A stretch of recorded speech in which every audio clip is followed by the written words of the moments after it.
খলিফাতুল মুসলিমিন ওমরের সময় খলিফাতুল মুসলিমিন ওমর সমাজ পরিচালনা করেছিলেন।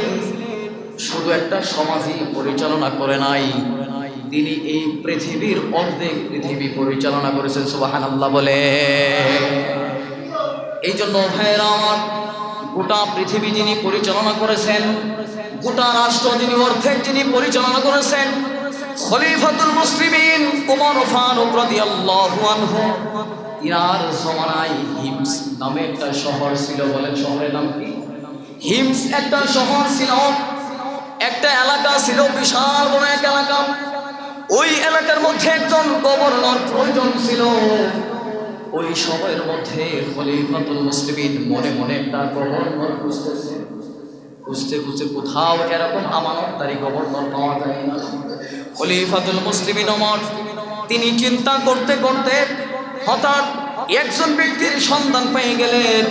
ওই ব্যক্তির নাম হচ্ছে সাইদ ইবনে আমির আল-জুমাহি রাদিয়াল্লাহু আনহু। সুবহানাল্লাহ বলে। তিনি রাষ্ট্র পরিচালনা করতেছিলেন। দেখেন কলম কিভাবে ব্যবহার করেছিলেন।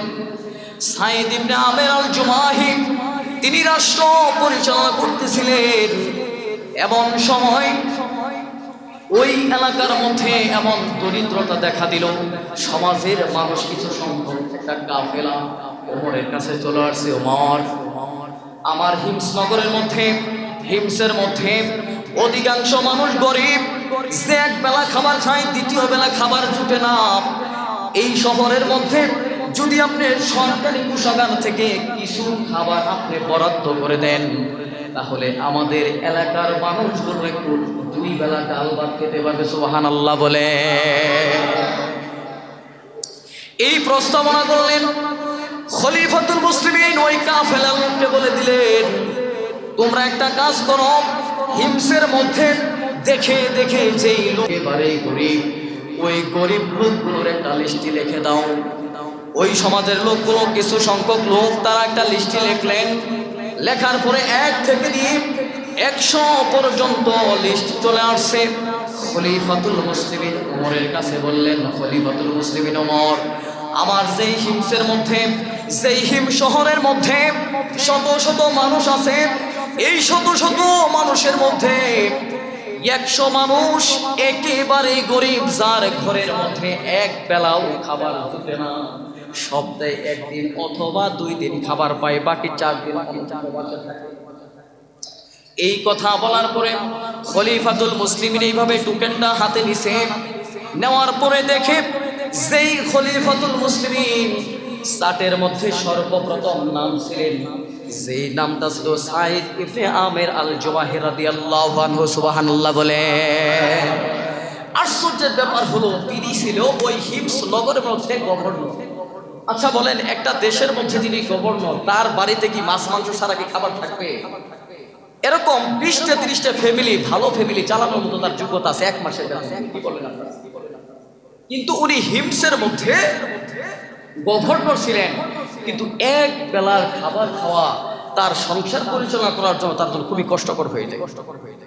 তিনি বড় কলম ব্যবহার করতেন, যেই কলমের একটা খোসার মাধ্যমে তিনি অর্থ কোটি, শত শত অর্থ কোটি সে সম্পদ কি করতে লুট করে নিতে পারত, কিন্তু করে নাই। কেন? সমাজের মানুষ এটা তার কাছে আমার। সুবহানাল্লাহ।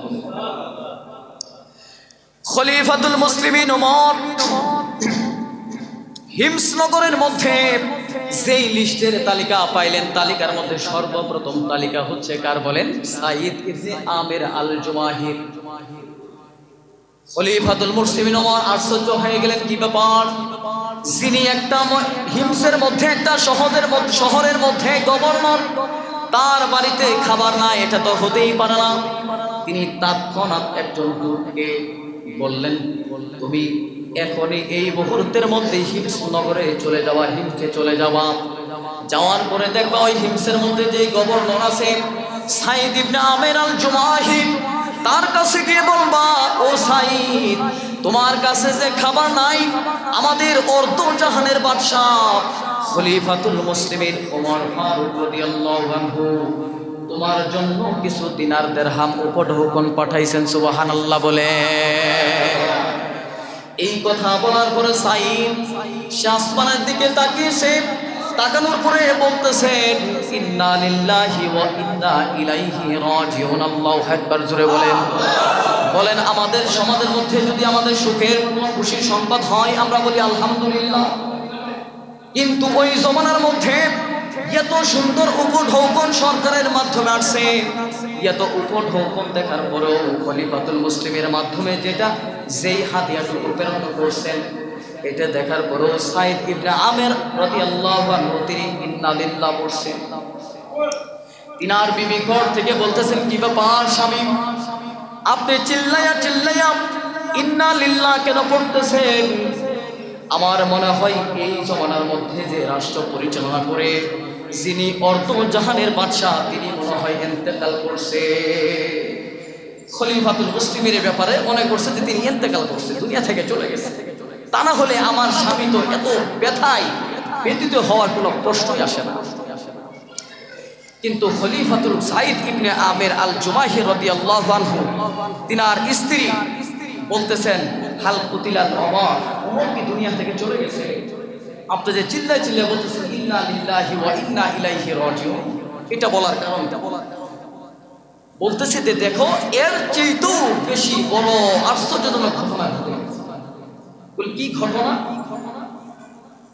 তখন উনি মনে করছে যে ওই জমানার মধ্যে একটা কাফেলা একটা শহর থেকে একটা শহরে হিজরত করতেছে, মনে করছে যে বিধর্মীরা তাদেরকে মেরে ফেলছে। উনি বলতেছে দেখো এর চেয়েও এই বিষয়টা বেশি মানুষ। তখন সাইদ ইবনে আমের আল জুমাহির বলতেছেন উদখিলাত আলাইয়া দুনিয়া, নাউজুবিল্লাহ বলেন। সাইদ ইবনে আমের আল জুমাহির তিনি আসমানের দিকে তাকিয়ে চিল্লাইতেছেন আর বলতেছেন বিবি আমার ঘরের মধ্যে দুনিয়া চলে আসছে, যেই দুনিয়া আমি কখনোই চিন্তা করি না। রাষ্ট্রের যেই কলম ব্যবহার করি ওই কলমকে যদি আমি বাম পথে ব্যবহার করি তাহলে আমার ঘরের মধ্যে লক্ষ লক্ষ কোটি টাকার সম্পদ থাকবে, কিন্তু না না, আমি ওই সম্পদকে লুণ্ঠন করার জন্য আমার কলম আমি ঠিক জায়গা মতোই ব্যবহার করি।